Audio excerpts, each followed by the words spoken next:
Bonjour à toutes et à tous. Mon installation est quasiment terminée. Il y a une partie qui a tourné déjà depuis 2 mois et demi.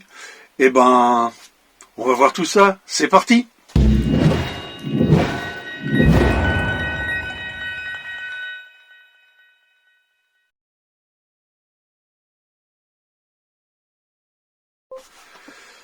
Alors déjà, je suis super content.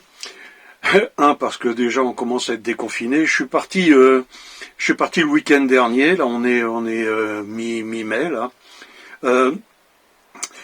En fait, ça fait donc maintenant 2 mois et demi que ma batterie, que mon camping-car n'est plus sur le 220. Vous voyez.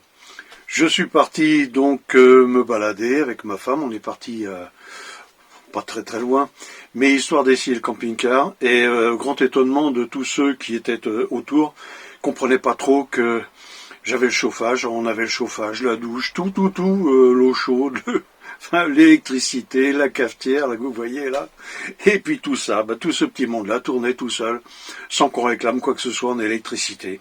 Vous allez voir, j'ai fait une vidéo vite faite là pour vous montrer où ça en est. Je suis à plus de 14 volts là. On a juste un rayon de soleil. J'en profite donc pour faire la vidéo. Et puis donc en même temps sur cette vidéo, je vais vous expliquer aussi ce que j'ai mis pour mon chauffage, mon eau en instantané. Alors, déjà, comme ça, rapidement, 3 jours, je mets de l'huile de friture, comme je vous avais dit sur la dernière vidéo.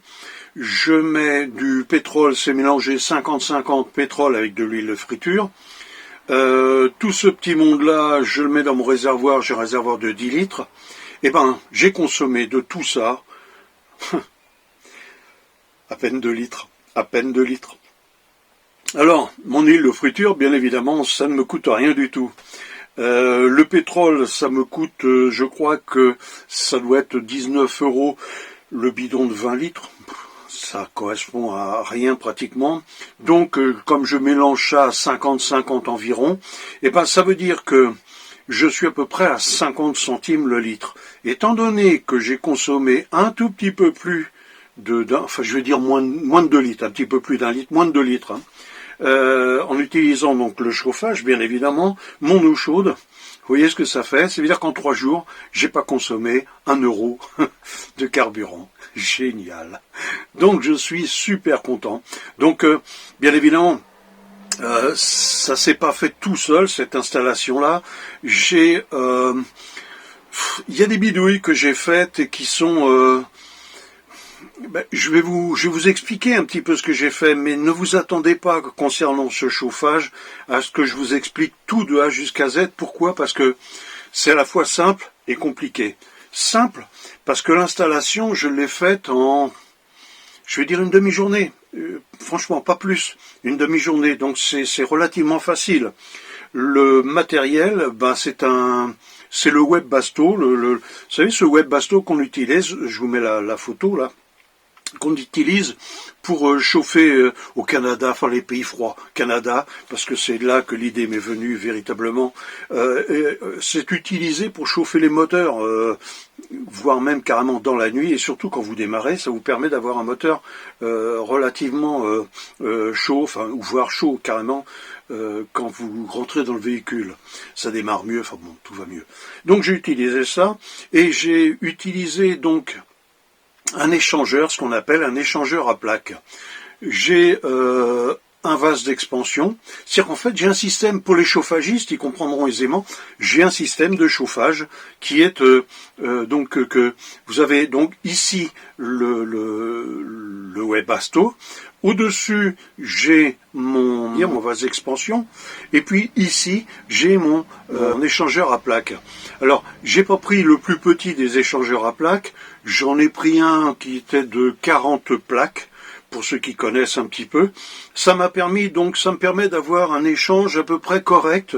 Au total, je dois avoir 6 litres, on va dire, de système de refroidissement, de chauffage, en fait. Mon système chauffage, je dois avoir 6 litres.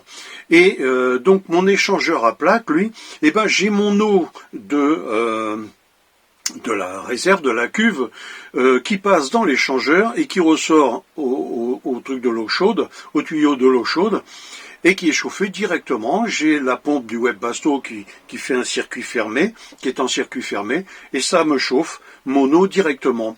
Alors, les réglages ont été divers, j'ai tâtonné, parce que bien évidemment, je veux dire, c'est un système qui est pas fréquent, mais j'ai vu que Webasto sortait ce genre de produit. Donc ceux qui sont intéressés peuvent toujours se réfugier chez Webasto, mais parce qu'ils font ça, j'ai plus le nom, je vous le mettrai quand je ferai la vidéo. Mais ce que je vous conseille, moi, si vous ne connaissez pas, parce qu'il y a de la plomberie, il y a de l'électricité, il y a de l'électronique aussi, parce qu'il y a de l'électronique, point. Donc tout ce petit monde-là fait que si vous n'y connaissez pas trop en électricité, sachez, vous allez avoir aussi de l'électronique à faire un petit peu. Le thermostat à régler, c'est pareil. Alors moi, le thermostat, j'avais essayé au départ parce que je savais pas trop, je partais en tâtonnement. Hein. Donc le thermostat, je l'ai mis environ à 50 degrés, j'avais essayé. En fait, il s'avère que l'échange n'est pas suffisant, c'est-à-dire qu'on met trop d'eau chaude par rapport à l'eau froide. Je vous parle de ça, moi, en ayant de l'eau qui sortait, vous l'avez vu dans ma vidéo, l'eau sortait à des températures l'eau froide était à des températures qui étaient de 12 degrés. Donc pour chauffer de 12 degrés à 37 degrés pour prendre une douche à peu près correcte, il y avait un échange qui était quand même assez important, et il fallait que la machine tourne véritablement fort. Donc, j'ai augmenté ma température, je l'ai mise à 61. Alors j'ai essayé 65, bon, voilà, 61, 65, c'est ce que j'ai fait. Et je me rends compte à présent, c'est nickel, on peut prendre autant de douches que l'on veut. Je veux dire, si c'est un 4 places, mon camping-car, si les 4 personnes ont l'intention de prendre la douche en même temps, j'appuie sur le bouton, je vais vous montrer, j'appuie sur le bouton et je vous raconte pas des blagues. Une minute 30 après, on passe déjà la première douche. Lorsque je veux faire la vaisselle, par exemple, oui, c'est moi qui fais la vaisselle dans le camping-car, ma femme ne fait rien dans le camping-car. Donc quand je veux faire la vaisselle, il me suffit d'appuyer sur le bouton qui est derrière, là, et à partir de ce moment-là, je sais que dans une minute plus tard, j'ai de l'eau ici au robinet, j'ai de l'eau qui est à 60 et quelques degrés. Je vous dis pas ce que ça donne. Alors bien sûr, si je mets un peu d'eau froide, ce sera moins chaud. Mais elle peut aller jusqu'à 60 et quelques degrés. 65, mais là je l'ai réglé, je crois que c'est ça, 62. Bon, voilà. Donc ça, c'est génial. En moins d'une minute, en moins de 2 minutes, plus franchement, j'ai de l'eau chaude. On peut prendre la douche autant qu'on veut, ça pose aucun problème. Si on est 4, les 4 prennent la douche, aucun problème. Concernant l'électricité, c'est un bonheur, quoi. Un bonheur. Je n'ai pas et je ne brancherai plus maintenant, j'ai l'impression, mon camping-car sur la borne EDF. J'appuie sur le bouton, vous voyez, c'est juste là au-dessus, là. J'ai mon évier qui est là. Et juste au-dessus, là, vous voyez, j'ai le bouton pour appuyer, pour mettre en route mon convertisseur. Ça se met en route. 2 secondes. Ça y est, j'ai le 220, j'ai la prise qui est juste à côté, vous la voyez pas là parce qu'elle est pas dans l'angle de la caméra, mais je peux y brancher directement la cafetière et ça marche du feu de Dieu, hein, je peux vous garantir. Sur ces 3 jours-là, c'est simple, j'ai usé une boîte de 30 cafés, 30 cafés. Donc la machine à café, elle a tourné le matin, le midi, dans l'après-midi, tranquille, le petit café avec les gâteaux secs et tout ça, nickel. Et tout ça, je vous dis bien, ça fait 2 mois et demi que ma batterie, je la charge plus. J'ai le panneau solaire, le fameux 300 watts là, qui est au-dessus, je vais probablement le changer. Pas que ça me manque, hein. Franchement, tout va bien. Mais comme j'ai de la place, ça va me rien coûter. Ça va me coûter, comme je revends l'ancien panneau solaire, je vais le revendre une centaine d'euros. Il est neuf, il a 1 an, il est neuf. Ça dure 25 ans minimum, ça garantit, hein. Donc, et je vais racheter un autre, le 400 watts. Je sais qu'il est dans les 150 euros. 400 watts crête. Il ira parfait. J'ai regardé les mesures, c'est nickel. Donc voilà, ça va se faire. Alors, je vais vous faire un petit tour de mon camping-car, et puis vous allez voir tout ça, ce que ça donne. Voilà, allez, c'est parti, on y va. Voilà, donc je viens juste d'avoir un appel. Merci Xavier. Donc ma cafetière, là voilà. Je vais brancher ma cafetière directement sur la prise du camping-car ici. Voilà. Donc ici, la prise du camping-car, c'est la même que je sois sur le secteur ou sur le convertisseur. Ensuite, je viens ici sur mon convertisseur, je vais le mettre en route. Voilà, ça s'allume. Ici, je regarde bien parce que c'est la partie donc intéressante. Là, je suis bien sur ma batterie. De toute façon, de l'autre côté, étant donné que je suis pas sur le secteur, je n'ai pas branché le camping-car, je l'ai pas mis en charge, donc je le mets plus du tout en charge. Donc ça reste là-dessus. Et maintenant, si vous regardez bien, voilà, je regarde ça, bim, voilà. Ça clignote, j'y peux rien, c'est la vidéo qui fait ça, mais il est bien fixe. Et ma machine à café, c'est parti, elle tourne, voilà. Vous voyez, là elle est en train de chauffer. Voilà. Ok. Et puis, c'est parti, voilà. Maintenant, si je veux, je peux faire mon café. Je vais pas le faire là parce que, hop, regardez, je vais faire ça. Et si je mets en route, voilà, ça fonctionne. Vous voyez? Je vais le couper, c'est pas la peine, parce que là c'est une vieille cartouche, ça servira à rien, je pourrais même pas le boire. Voilà, ça c'est la partie, donc pour l'électricité. Alors là-dessus, sachez que vous avez vu sur la batterie, j'ai véritablement la puissance, aucun problème. Voilà, donc pour le café c'est ok, je coupe mon convertisseur directement, c'est pas la peine qu'il tourne, pour rien. Ensuite ici, j'ai mon système de chauffage, vous vous rappelez la vidéo là sur lequel je vous montre le chauffage. Il suffit ici maintenant que j'appuie et puis voilà encore. Merci Xavier de m'envoyer les messages. Hein. J'ai plus qu'à appuyer ici et j'ai mon chauffage qui tourne. Ensuite, pour avoir simplement de l'eau chaude. Alors vous voyez là, l'eau, je l'ai pas mis en route depuis. Je vais appuyer là et là, il va démarrer. Voilà, c'est parti. Donc je vais avoir de l'eau chaude maintenant ici, si j'ai pas coupé mon thermostat là-bas. Voilà. Apparemment, j'ai coupé le thermostat, donc je recommence. Vous voyez, voilà, il était coupé. Donc je remets ici mon thermostat en route. Voilà. C'est parti. Vous voyez maintenant, j'ai mis une porte qui me permet d'accéder à mon système. Et puis la batterie, elle est toujours là, ça pose aucun problème. Regardez, ça c'est ce que j'ai consommé. Vous voyez, sur un truc de 10 litres, ça c'est ce que j'ai consommé en 3 jours, en prenant en compte le fait que je chauffe mon eau, il y a le chauffage du camping-car qui a tourné, et tout ça, voilà, vous voyez, voilà. Donc c'est un mélange d'huile de friture et de pétrole. Allez, c'est parti. Donc là, je viens de mettre en route mon chauffage et mon eau chaude. Voilà. Voilà, c'est parti. Vous voyez, ça chauffe. Allez, on retourne au camping-car. Pour le bruit, vous voyez, voilà ce que ça donne d'extérieur.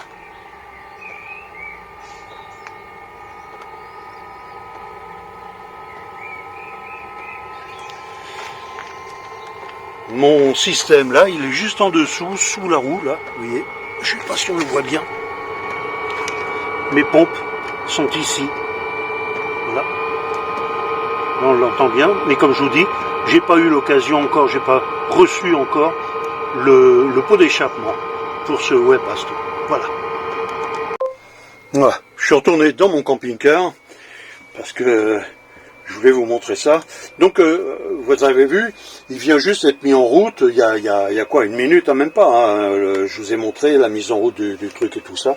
Et en fait, déjà, si je commence à faire couler, vous voyez, voilà, j'ai déjà de l'eau chaude. Vous voyez, et même si je ne vais pas y laisser les doigts parce que ça va commencer à chauffer un peu trop. Voilà. Donc c'est génial à ce niveau-là. Voilà mon installation. Je vais me taire 2 secondes, vous allez voir un petit peu ce que ça donne au niveau du bruit. Alors bien évidemment, là, il est plein pot, hein, mon système.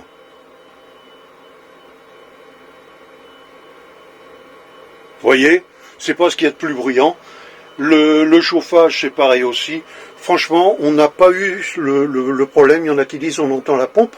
Mais comme la pompe est placée en dessous du camping-car, enfin les deux, hein, à la fois la pompe du chauffage air et la pompe du chauffage de l'eau, quoi, de la chaudière eau, tout ça c'est sous le camping-car, ce qui fait qu'on ne l'entend pratiquement pas.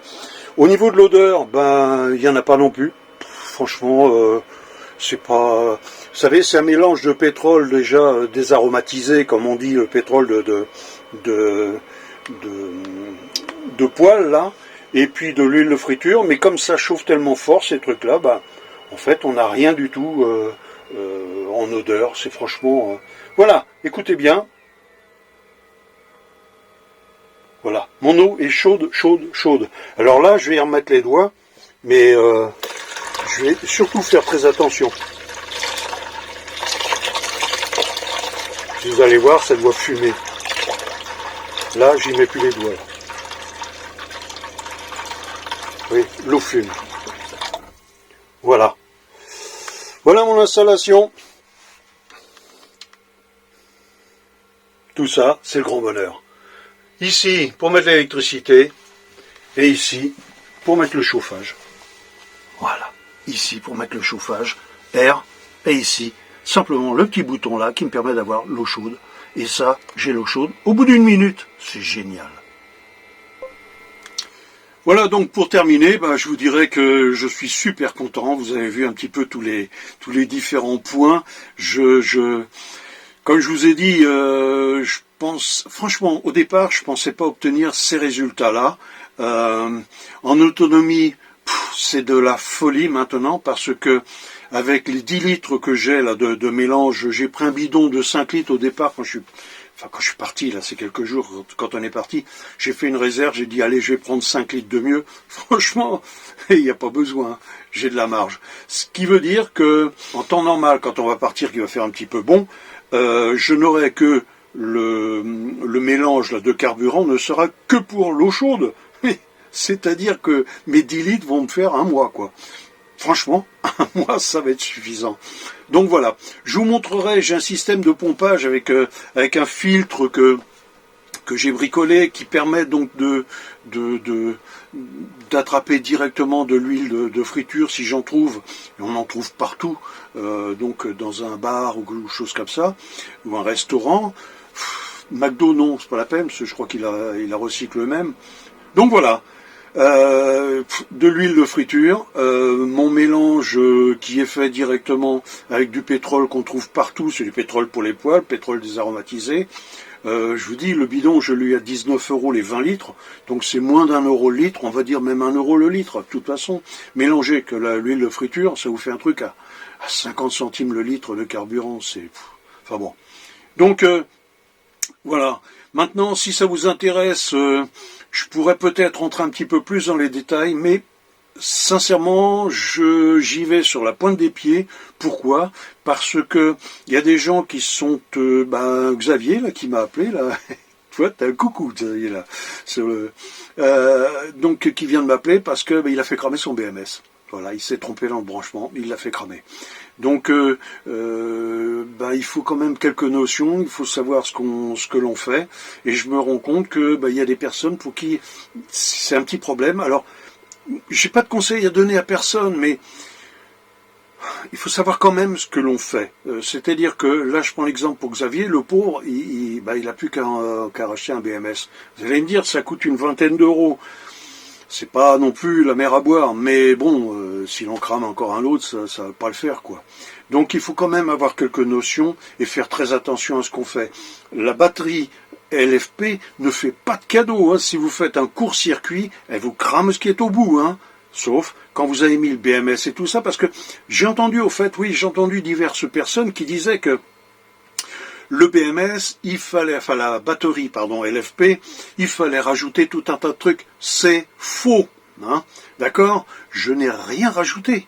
La seule chose, si, j'ai rajouté, mais c'est un panneau solaire, mais c'est différent. Parce que le panneau solaire que j'avais, c'était un 80 watts, un truc comme ça. Ça valait rien du tout. Donc j'ai mis ce que je vous ai montré, le fameux panneau solaire, le lien, je le mettrai là, le panneau solaire en 300 watts.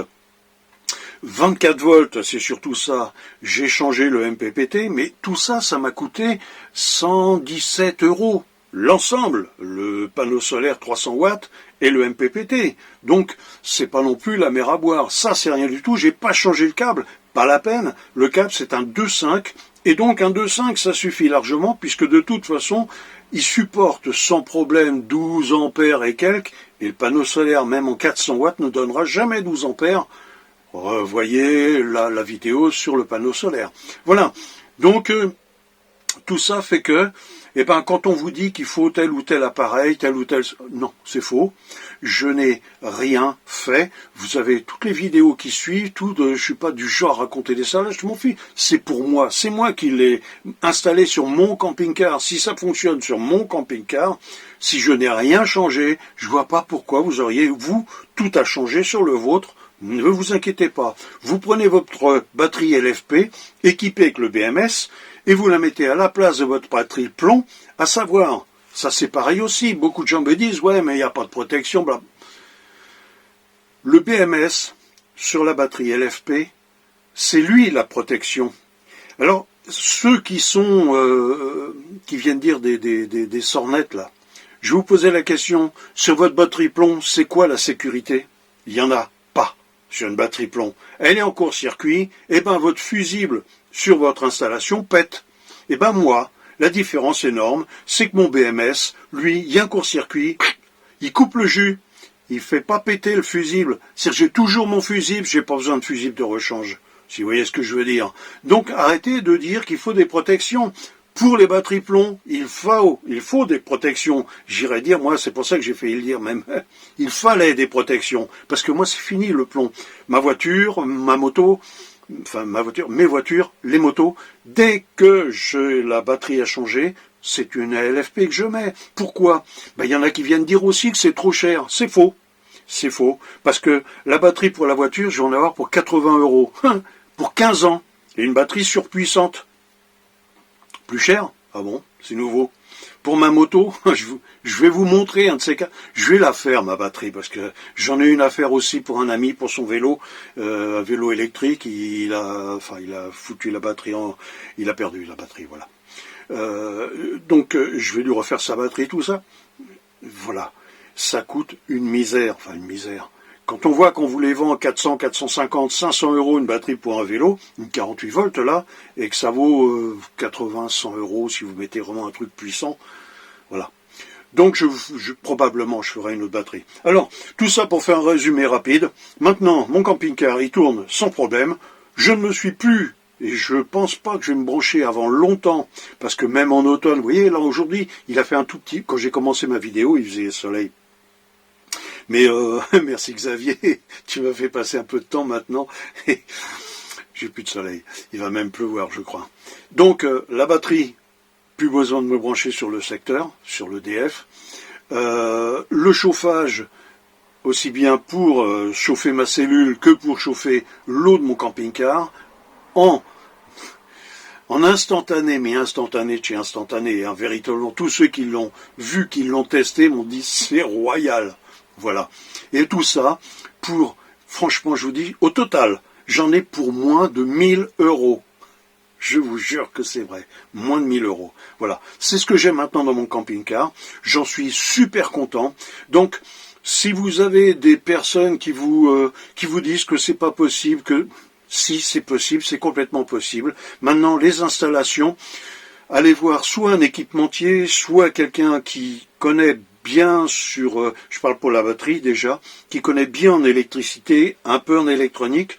Pour le chauffage, alors pour le Webasto chinois là, pour l'air, déjà ces deux là, je vous dis ça marche avec de l'huile de friture et du pétrole. J'ai mis 50-50, c'est parce que bon l'hiver ça risque de figer un peu, j'ai pas voulu avoir ces problèmes là.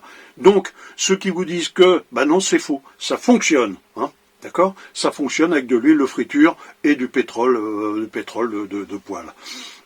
Et puis le Webasto, donc pour chauffer l'eau, là ça réclame un petit peu plus parce qu'il faut faire une installation, comme je vous ai dit, il y a le système de l'échangeur et tout ça. C'est un peu plus complexe. Il y a une partie électronique dans tout ça. Le thermostat, il m'a coûté 2 euros et quelques. Il m'a pas coûté 3 euros. Voilà. Hein. AliExpress, encore une fois, ça vient de Chine. Mais rêvez pas, hein, ceux qui ont envie de... Tout vient de Chine. Hein. Donc le thermostat, il fonctionne. Il fait à la fois le froid comme le chaud. Je pense que je vais l'utiliser pour d'autres choses. J'ai plein de choses, en fait, encore là, à vous montrer.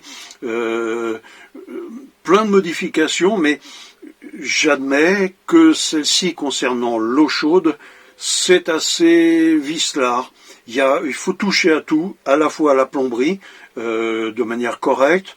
L'échangeur, faut connaître, mais c'est pas que ça. Le Webasto, il faut être sûr qu'il fonctionne. Pour ça, moi je m'en fous. J'en ai acheté 3 d'occasion. J'en ai eu les 3. Ça m'a coûté, je crois, une centaine d'euros. Je les ai achetés entre 30 et 40 euros à chaque fois. Tout ça parce que là c'est pareil aussi, les Webasto allemands, le vrai Webasto là, mais haut. Il y a plusieurs modèles. Il y en a un qui est sur je crois que c'est les 807.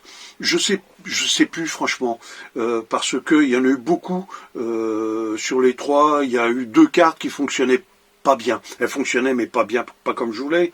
Mais c'est surtout que chaque carte, il y a, disons, 3 modèles à peu près, et chaque carte a un branchement un petit peu différent.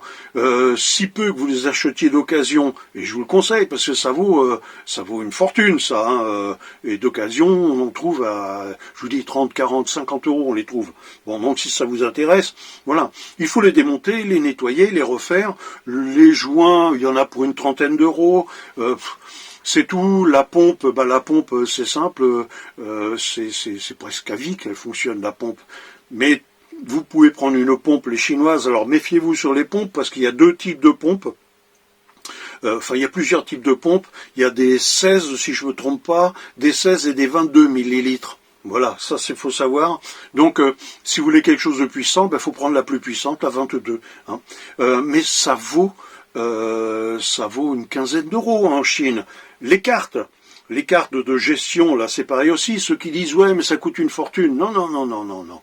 Ça coûte 10, 15 euros, pareil aussi. Sur AliExpress, on les trouve à 10, 15 euros. Donc, là encore, arrêtez de croire ce que beaucoup vous disent. Je pourrais vous montrer, bon, j'en ai pas là. Je suis en train de tourner mon truc, j'en ai pas là, mais je pourrais vous le montrer. Ça coûte pas une fortune. Bon. Voilà, donc vous pouvez toujours avoir ça de côté et comment dirais-je, et prévoir au cas où, si ça tombe en panne, si vous êtes à l'étranger, je sais pas, mais les Webasto, sur les 3 que j'ai, il y en a qui ont 10, 15 ans. Ils tournent toujours. Un Webasto chinois pour l'air, allez, on considère que les détracteurs ont raison, que ça ne vive que quelque temps. Eh bien, messieurs, dames, achetez-en un autre, ça coûte que 100 euros. Donc vous pouvez très bien l'avoir un de côté. J'ai une télécommande de côté. Voilà. Vous voyez, on entend là le chauffage qui se remet... Non, il est en train de s'éteindre là. Chauffage de l'eau. Voilà. Donc tout ça pour dire que je vous dis, moi je suis super content de mon installation gasoil maintenant et de mon installation en électricité avec la LFP. Voilà. Je vais pas tourner en rond, je tourne en boucle au bout d'un moment, c'est énervant. Et c'est surtout parce que certains m'ont un petit peu énervé et que je voudrais faire comprendre à ceux que ça intéresse, et franchement, sortez de l'âge de Cro-Magnon, quoi. Là, c'est top bonheur. Je souhaite une chose à tous ceux, et merci encore une fois, parce qu'on arrive on a passé les 800, là, je suis super content, comment dirais-je, de voir que les gens soient aussi intéressés là-dessus et qu'ils y croient. C'est surtout ça qui me plaît, c'est que les gens y croient à mon installation. Et je ne souhaite qu'une seule chose, c'est de pouvoir vous rencontrer. Voilà, parce que ce sera un grand bonheur que de vous démontrer, que de vous montrer ce que j'ai et qui fonctionne dans mon camping-car. J'ai un ami, alors je l'ai contacté, qui fait, je vous ai parlé d'équipementier, donc j'ai un ami qui est équipementier, Fab, coucou mon pote, c'est pas lui qui s'est proposé, c'est moi qui lui ai demandé si toutefois il y avait des gens qui étaient intéressés. Il est du côté donc d'Arcachon. Qui m'a dit bah ouais, ok, bon bah je peux m'y intéresser, je peux faire les installations pour ça, les gens me contacteront, donc j'attends, vous me laissez un message, vous avez mon adresse mail, c'est créationgeco, @gmail.com. Donc vous me laissez un message sur cette adresse mail, et puis je vous mettrai en relation avec cet équipementier, avec Fabrice. Voilà. Je vous remercie d'avoir regardé cette vidéo un peu longue parce que j'ai insisté à tort peut-être, mais voilà, il fallait que je le fasse, et puis c'est comme ça, voilà, je suis comme ça, on n'y peut rien. Voilà. Je suis super content et j'espère que vous allez vous y intéresser et voir que ça change la vie. Voilà. Bonne fin de journée, bonne journée à vous. Je ne sais pas trop si vous êtes au matin ou au soir, peu importe. Et puis au plaisir de se voir maintenant qu'on déconfine petit à petit. J'ai eu mon premier appel, ça y est. Ça fait pas mal, faut que j'ai juste un peu dormi parce que ça m'a un peu fatigué, mais c'est tout. Donc j'attends mon deuxième rappel pour pouvoir faire la route et puis me promener un petit peu plus, voilà. Donc au plaisir de vous voir sur une aire de camping-car. Je fais pas beaucoup les campings parce que j'ai besoin de rien.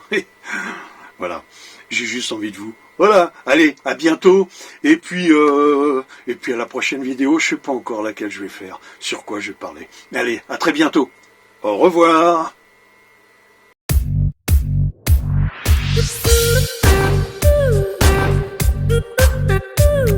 Merci d'avoir regardé.